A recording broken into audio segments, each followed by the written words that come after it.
can XRP's price appreciate by 2030 without the domino theory ever completely coming to fruition? Yeah, I think that, it would see some adoption, but you're not going to get the big exponential move without that happening. There will be some supply and demand shock as the ETFs continue to eat through what's available on the OTC and dark pools. And once that's gone, the volume will have to move to exchanges. But if there's not outsized demand by the exchanges and by markets and by institutions and potentially retail all at the same time, you're not going to get an exponential move. I think it's going to be that way because I believe that it needs to be a very high price for them to start using it, and for them to be able to push it to that price. Really, supply and demand is the only way that they're going to be able to do that. You could, people have talked about a repricing or a pegging of XRP. It needs to be dynamic and fluid. If it is fixed or stagnant, like it would be if it was pegged, it doesn't provide the same bandwidth over the long term. You could escalate volume up to whatever that price was, and then if you needed to continue to add more volume to the network for it to continue to scale and meet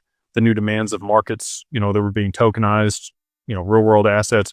Again, I've told you guys, I believe by the end of 2030, 80% of the global value will be tokenized. That's not that far from now.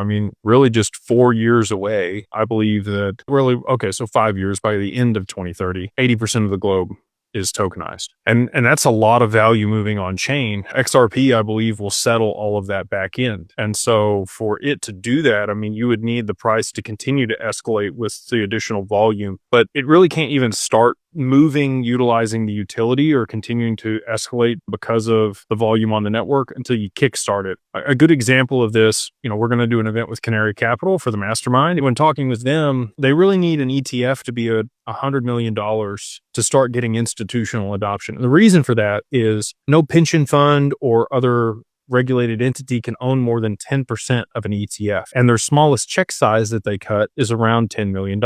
So for them, they've got to get to critical mass before they can even get the adoption of the institutions. And I view XRP very similarly. It needs to get to critical mass. It needs to have enough liquidity in it before they can start using it in a meaningful capacity to continue to drive adoption and price appreciation. And so all of that being stated, I don't think that it's going to be fixed or pegged. I think that they're going to have to use supply and demand dynamics to push it to a very high price in a very short period of time, because that's the only way that it's really going to work and get the adoption. If that doesn't happen, it's not going to see the high prices that we've talked about.